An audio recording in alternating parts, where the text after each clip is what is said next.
आइए देख लेते हैं क्रिया। नमस्कार सभी लोगों को। क्रिया किसे कहते हैं? क्रिया किसे कहते हैं? क्रिया बहुत ही वैसा सिंपल टॉपिक है, बट जो बिगिनर हैं या फिर जो छोटे बच्चे हैं, अच्छा 4-5 या 6-7 में पढ़ने वाले कभी कभी कंफ्यूज हो जाते हैं, तो इसको देख लें। क्रिया, जैसा कि नाम से स्पष्ट है, क्रिया। कौन सी क्रिया कर रहे हो? पढ़ने वाली क्रिया कर रहे हो। कौन सी क्रिया कर रहे हो? खाने वाली क्रिया कर रहे हो। चलना, जाना, पीना, weep, sleep, drink, take, break, ये सब क्रियाएं। तो आप इन उदाहरणों के माध्यम से हम लोग देख लें कि क्रिया क्या होती है। देखिए, पहला उदाहरण, आई रीड अ बुक। मैं एक किताब पढ़ता हूं। इसमें बताइए कौन सा काम हो रहा है? पढ़ने वाला। तो ये हो गया वर्ड, ये वर्ब हो गया। यही वर्ड जो है वर्ब हो गया, क्योंकि ये काम को बता रहा है। ये कौन सा काम हो रहा है?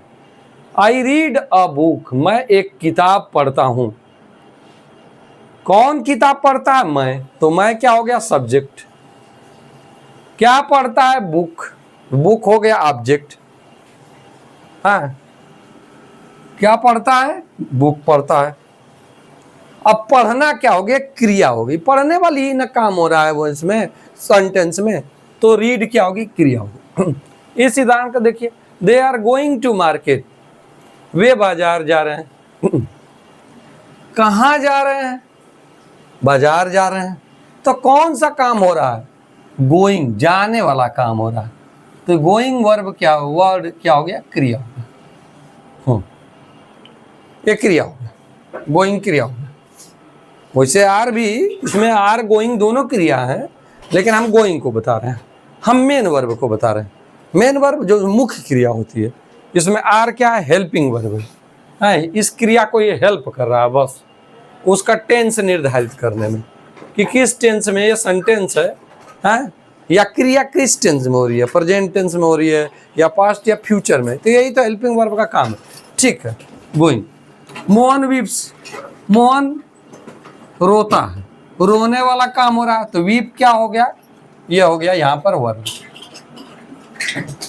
Sohan is beating the drum, Sohan drum को बीट कर रहा है, बजा रहा है, तो बीटिंग क्या हो गया? वर्ब। देखिए, ठीक है।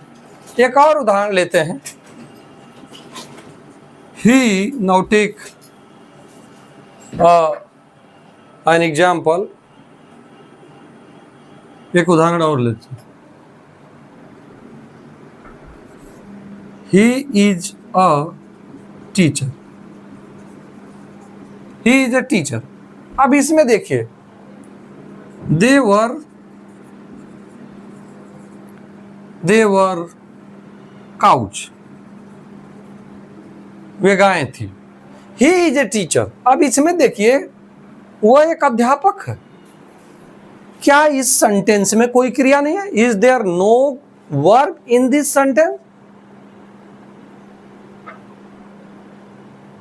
क्या इस सेंटेंस में कोई क्रिया नहीं है? आप कहेंगे कि जी नहीं है, लेकिन आपकी जानकारी के लिए बताना चाहूंगा। हाँ, बहुत से लोग कहेंगे कि है, लेकिन जो लोग कह रहे हैं कि क्रिया नहीं है, उनके जानकारी के लिए बताना चाहूंगा कि इसमें क्रिया होती है। कोई भी सेंटेंस ऐसा नहीं हो सकता, no sentence can be formed या can have its existence without verb. कोई भी सेंटेंस बिना क्रिया के हो ही नहीं सकता, उसका अस्तित्व नहीं हो सकता, क्रिया होगी। इसमें क्रिया है is. He is a teacher, वह एक अध्यापक है या शिक्षक। इज इसमें क्रिया है, वर्ब। दे वर काउज, वे गायें थी, इसमें वर क्रिया, वर्ब। वर्ब क्या है? वर्ब है, वर्ब। अंग्रेजी में क्रिया को वर्ब कहते हैं। ठीक है, तो अगर आप इन पहला, दूसरा, तीसरा और चौथा, इन चारों उदाहरणों में अगर आप देखें, इन चारों उदाहरणों में यहां से यहां तक, तो अगर आप देखें तो आप पाएंगे कि इसमें क्रिया किसी काम को बता रही है, किसी काम का होना बता रही है या किसी काम को बताया जा रहा है। लेकिन पांचवा और छठवां उदाहरण में ये काम को नहीं बता रही है क्रिया, कर्ता को बता रही है कि कर्ता क्या है। जैसे इस उदाहरण में देखिए, ही इज अ टीचर, वह एक अध्यापक। वह क्या है? एक अध्यापक है।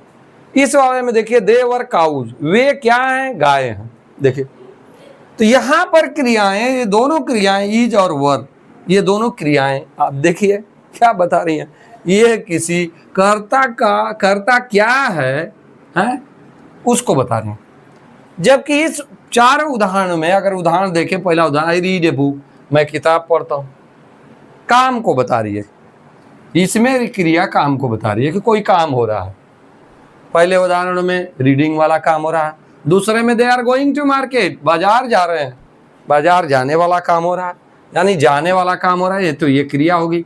मोहन वीप्स, मोहन रोता है, तीसरे में रोने वाला काम हो रहा है तो वीप क्रिया होगी। Sohan is beating the drum, और सोहन ड्रम बजा रहा है, ये इसमें बीटिंग क्रिया होगी। तो क्रिया की डेफिनेशन क्या हो सकती है? क्रिया की अगर डेफिनेशन आप देखें तो क्रिया किसे कहेंगे? एक सर्वमान्य परिभाषा बतानी होगी, एक ऐसी परिभाषा, एक ऐसा डिफिनीशन हमें फॉर्म करना पड़ेगा जो हर जगह लागू हो, हर बात पर, हर क्रिया के लिए लागू हो। जैसे इज, वर, ये सब क्रियाएं इनके पे भी लागू हो जाए। तो जनरली आदमी कह देता है ये verb is a word that shows an action. Verb क्या है? जनरली डेफिनेशन ये दे देते हैं कि अ verb is a word, is a word that shows an action। क्रिया वह है, एक वर्ब, एक क्रिया, एक शब्द होता है, या क्रिया वह शब्द है that shows an action, जो किसी काम को दिखाता है। लेकिन इस वाले उदाहरण में पांचवा और छठवां में अगर आप देखें तो कोई काम को नहीं दिखाया जा रहा है, जबकि ये बताया जा रहा है कि कर्ता क्या है। इसलिए वर्ब की ये डेफिनेशन या यह कह देना है कि वर्ब जो है doer, what the doer is doing, it shows, कि वर्ब वह शब्द है जो कर्ता क्या कर रहा है उसको बताता है। यह डेफिनेशन जो है इनकम्प्लीट है। This definition is incomplete. You can, आप देख सकते हैं, अभी जो मैंने उदाहरण दिया इसके मदद से देख सकते हैं कि पांचवा और छठवें पर, एग्जाम्पल फिफ्थ और सिक्स्थ पर यह डेफिनेशन लागू नहीं हो पा रहा, क्योंकि इसमें तो कोई एक्शन हो ही नहीं रहा। इसलिए डेफिनेशन, वर्ब की ये definition, so the definition of the verb that people often say or utter or tell is not correct, is incomplete, you can say, आप कह सकते हैं। तो व्हाट क्या डेफिनेशन हम बना दें कि ये सही हो जाए या कंप्लीट हो जाए? तो आप कहिए verb is a word that shows an action and a state of being. होने की अवस्था को भी बताए कि कोई चीज या कर्ता क्या है, ये भी बताए। द स्टेट ऑफ बीइंग, होने की अवस्था को बताए कि कर्ता क्या है या फिर क्या हो रहा है। यहां पर देखिए, ही इज ए टीचर, करता क्या है? अध्यापक है। देवर काउज, करता क्या है? गाय है। तो ये वर जो है, ये इज और वर जो है वो होने की अवस्था को बता रहे हैं कि करता क्या, किस अवस्था में है। वो गाय है, भैंस है, मेटल है, लिक्विड है, कि क्या है? ये चीज है, जैसा ये चीज है। अब बताए, ये चीज देखिए। तो ये क्रिया की डेफिनेशन जो है, एक जो है एक ऐसा डेफिनेशन होगा, this definition of the verb is such a definition that involves both cases and this definition is complete definition. दोनों केसेस को ले रहा है और इस वजह से ये डेफिनेशन सही डेफिनेशन है।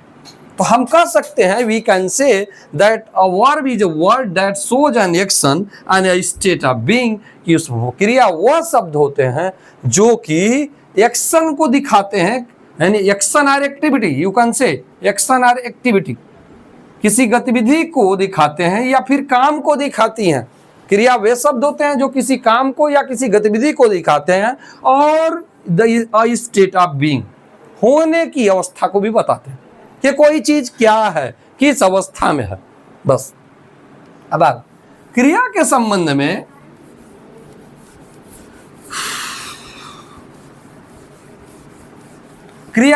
में थोड़ा सा आगे बढ़ जाते हैं हम।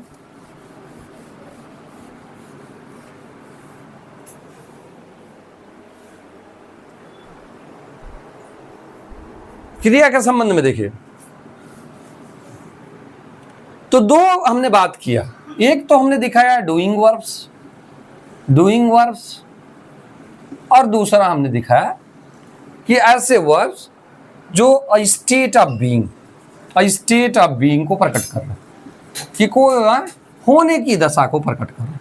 और उदाहरण के माध्यम से हमने देखा डूइंग वर्ब्स किसी काम को दिखाएंगे, कोई काम हो रहा है, और स्टेट ऑफ बीइंग जो वर्ब्स होंगे, ये वर्ब्स जो है कोई चीज किस दशा में है उसको बताएंगे। जैसे he is a teacher, he was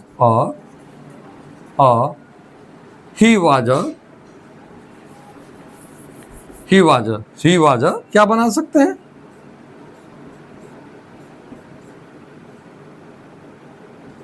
हाँ, ही ना करके यहाँ पर सी कर लेते हैं, क्या दिक्कत? She was an old lady, she was an old lady. ठीक है, इसमें डूइंग वर्ब्स में दिखा दे he is going to temple, ये दिखा सकते हैं। हाँ, होने की दशा, तो ये तो होने की वो मंदिर जा रही है। हाँ, इसमें भी इस वाले में कवर कर सकता है, तो इस वजह से इसको ना उदाहरण को लेकर हम दूसरा उदाहरण दे रहे हैं। He takes an apple daily, वह रोज एक सेव लेता है मतलब खाता है, an apple daily. They run daily, वे रोज दौड़ते हैं। देखिए, तो ये रन और ये टेक्स, ये दोनों क्रियाएं डूइंग वर्ब्स में आएंगे, क्योंकि किसी काम को दिखा रही हैं। और ये सब क्रियाएं इज और वाज जो है स्टेट ऑफ बीइंग को दिखा रही है।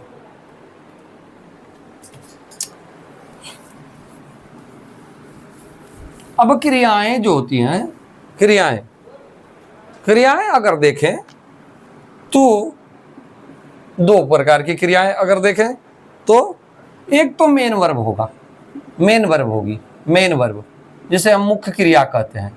मुख्य क्रिया यथा जैसे कि for example right, weep, sleep, work, जो आपके काम को दिखाती हैं, जो काम को आपको दिखाती है, क्या काम हो रहा है वो को दिखाती हैं। और दूसरे जो होती हैं इनको कहते हैं ऑक्सिलरी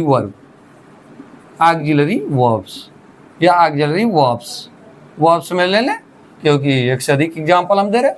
हाँ, ऑक्सिलरी वर्ब्स में देखिए do, does, did, had, has, have, it's, ये सब ऑक्सिलरी वर्ब है। तो मेन वर्ब्स क्या है? एक वाक्य और ऑक्सिलरी वर्ब को दो वाक्यों के मदद से हम समझ लेते हैं। इसको समझने के लिए एक वाक्य आप लीजिए, हम वाक्य लेने जा रहे हैं। मोहन हैज eaten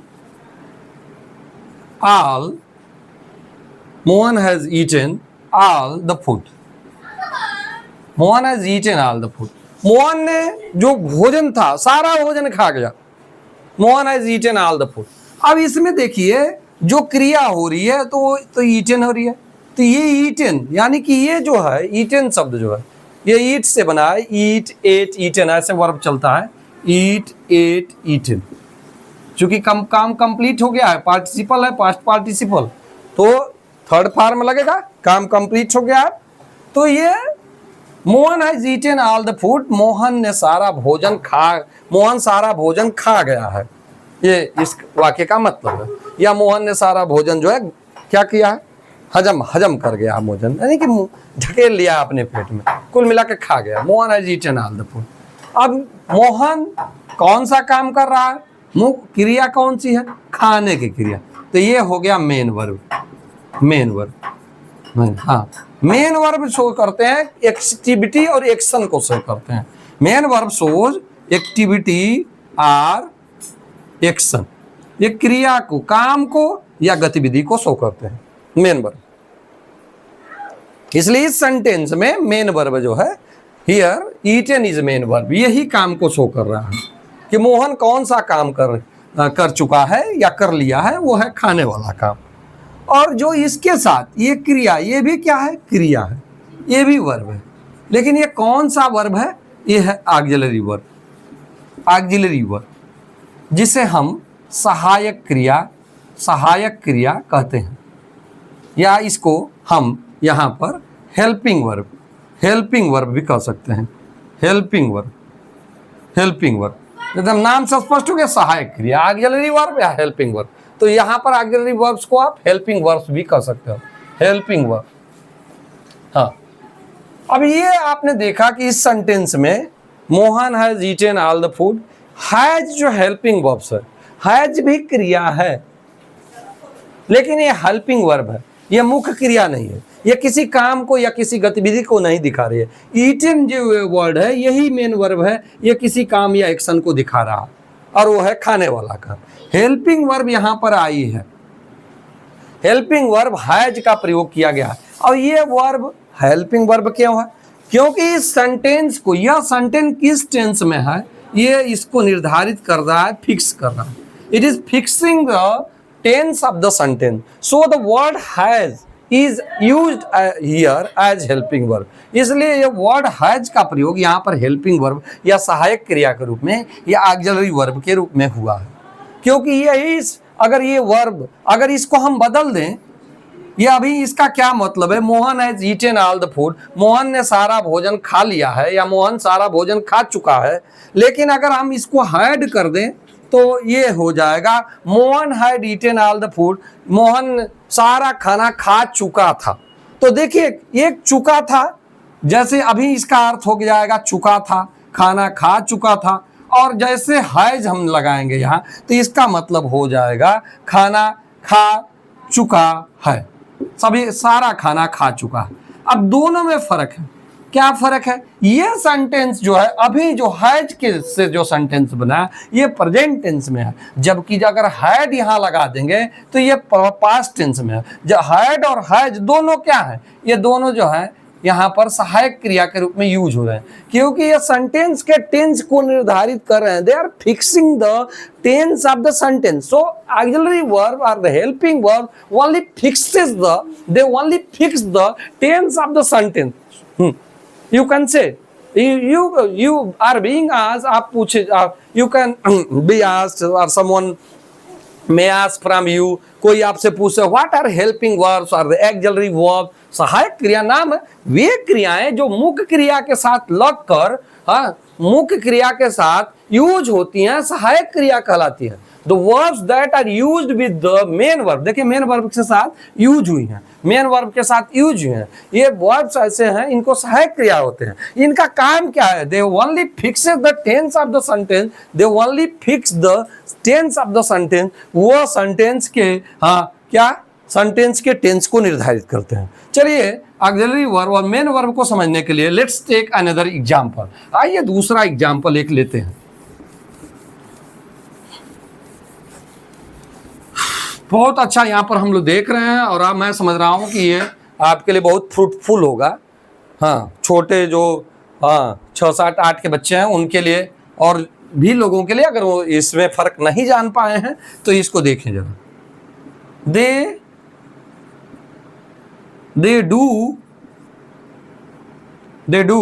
वर्क, चलिए इस सेंटेंस को, they work daily, they work daily,